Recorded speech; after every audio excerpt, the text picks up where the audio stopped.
waited again, and I actually looked over my shoulder. There was nobody there. And I just gestured, did he mean me? And he repeated his gesture right into my eye. And I couldn't believe it. This guy at the door of Studio 54 notices me and is basically asking how many people I got with me. I just ducked. I didn't know what to do. I was 17. I shouldn't have been out anyway that time of night.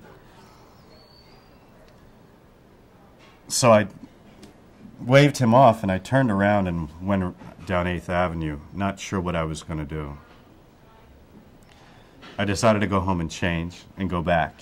When I did go back, I marched right up to the door and I told him 1.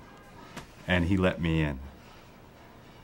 I didn't know what I was going to do when I got there. I had no idea if it would even work. But when I got up to the crowd, he pulled the velvet cord open and yanked me through the crowd. And I was in shock. I think I might have just said, thank you. Thank you. But more likely, I just shut up because I realized he's probably making a mistake. I look like somebody else. And I don't remember much after that except being on the edge of the dance floor. Now, I had to go through the front door. I probably paid money to get in. I went down the long hall, which I vaguely remember. And then there was a crowd of people. But the only thing that I'm really cognizant of is being dragged through the crowd by this blonde guy and then being on the edge of the dance floor and seeing all those people having a great time. And I felt at home. Somebody else's home maybe because mine was never like this, but I felt great. It was very much a if my friends could see me now moment. That was my first minute at Studio 54. And I knew I never wanted to be anywhere else.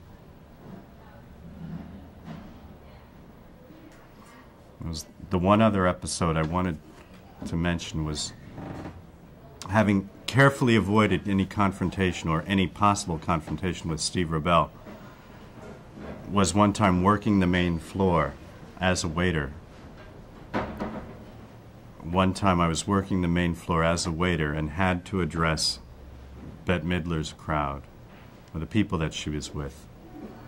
I enjoyed doing it, and I might have lingered, but Steve Rebell came up to me and said, "Don't be a starfucker." And I didn't think I was. I was being polite and doing my job.